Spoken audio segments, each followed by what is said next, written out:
beautiful.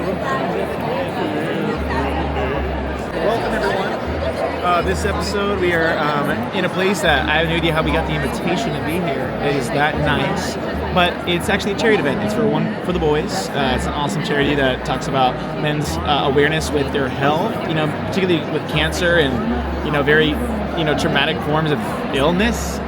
So we don't talk about it enough. Machismo, They're singing a duet together, and they're singing their own solos too. Yanni's right now. It used to be a bank. It's right across from Grand Central. It's gorgeous. Give us a pan. Give us a... I don't know if I'm allowed to film. I don't want to be tacky, but here's these two handsome gentlemen. This is Diego's date. Chris, Chris. How are you feeling? Chilling. Like a villain. It's on a really hard time right now. I can't imagine what it is to be a producer right now. But I don't see why it wouldn't. I mean, it's really...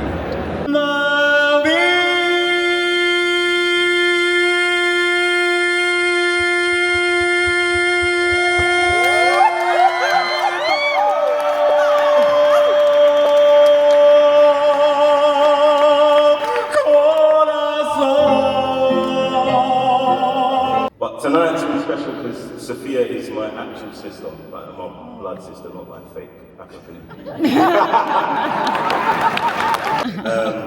Sophia found one for the boys. I'm trying to be like, you don't have to be nice. When you're like a brother, you have to be nice to your sister.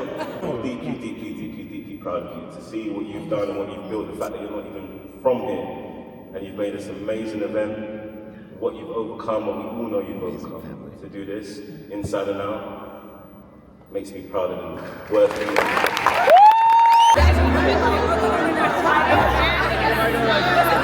Successful night. I'm recording because Emilia doesn't want to record because she's a +1. So I'm taking over to make sure that y'all see how beautiful this venue is. Oh my God. It's hot. I'm so warm.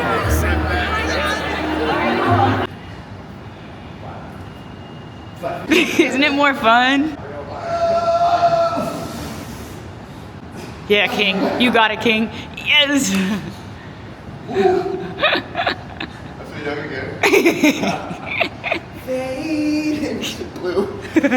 Hey squad, we're here as a guest on set for this one. It should be an easy day today. We're out in Brooklyn, we're at the studios. I don't know how much of this we can show. Yeah, I don't know, I might just keep the camera on me to keep, Set, bro. Okay, I'll show you. You can see this. This is our glamorous dressing room. Ooh, kill him. How you feeling?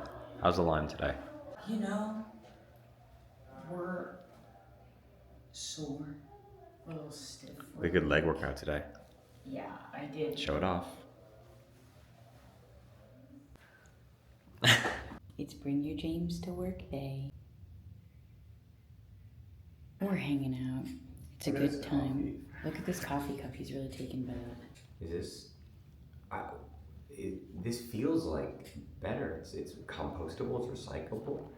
Why do we do this? This is so much better than those stupid disposable, deteriorating straws that don't actually work. No spill. Like look outside. No spill. It's so nice. I don't have much to do today, so we thought, what a great day to bring. Also just lined up. It's just lined up, and then I just get to hang out with my best friend. Jaime, if you're watching, we just met. And you were like, I watch your Lyme diaries. And my heart soared. I know I act like a crazy person when I film these, and I do apologize for that.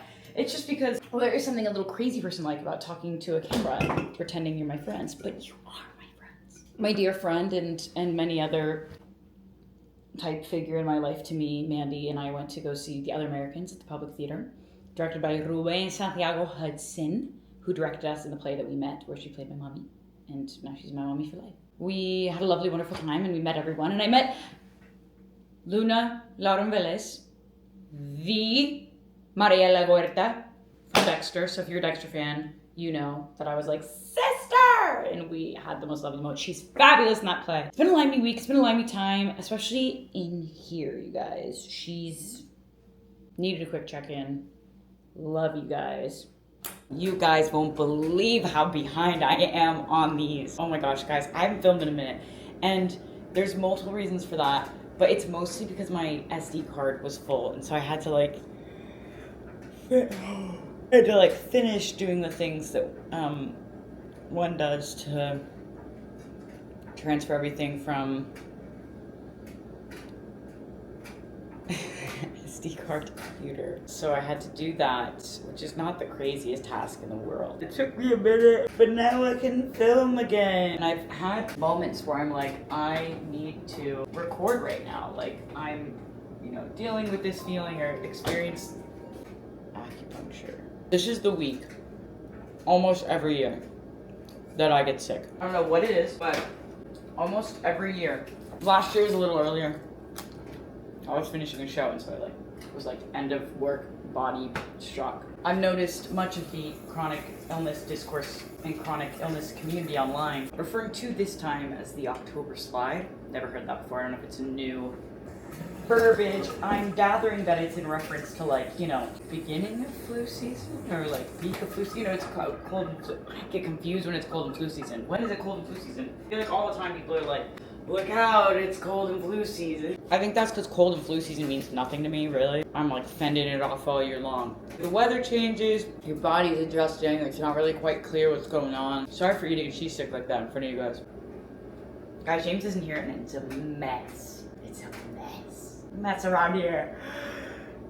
Between today and tomorrow, I should be able to get a lot of things I need to get done, including feeling tidy and nice about my home. I've seen a lot in the chronic illness discourse arena, describing this time where a lot of people start being flared up and stuff. There's a lot of stuff in the air, maybe. I don't really know. But that's the impression I get. October slide. I always get sick in October. It's interesting. I think the chronic illness community often craves a effective language and things because it makes things easier. I'm not disagreeing with that. But I think sometimes I feel like, it's wonderful language to use within the community. I think I get nervous about the loneliness of the thing and the not understanding of the thing. And it's if I add more terms, people are like, am I supposed to know what that is? Then are they lost and confused and I'm made it more isolating or difficult to understand? I don't know. Maybe that's not the case. Maybe that's not true and I need to not think about it like that. I've backlit myself right now. I understand the downfall of that choice, but this is where I'm sitting right now. To do some editing, because I'm so behind. Something I will do right now, though, is catch you guys up on a lot of on and off Lyme time. If you feel like I'm getting sick, I'm trying to fend it off. Going to my acupuncturist today that I haven't been doing forever, and she's amazing, but I feel like I have too many problems to bring her today. My jaw is worse than it has ever been in my entire life, and that's bad. I actually think that I have never not had an issue with my jaw. I'm one of those babies that had their pacifier too long and then I had an overbite and then I had to have braces to fix it and stuff. Pretty sure it's back. I was going so crazy on that pacifier. My old pacifiers, when they'd retire one, if you will, it was it had a bite through the whole thing. I think I've always been this way. So I think a really serious level of undoing that has to happen, which sucks. What the heck, right? I'm really doing a lot of patience work right now to try to not just be really angry and bitter that other people just have bodies that aren't constantly seizing on themselves or giving out or whatever. I'm what good does that do me to think about how other people, I'm not other people. I have the body I have, so how can I focus on just taking care of the body I have, and being upset about other people's bodies being better than mine or whatever is certainly not helpful and certainly not healing. Ugh.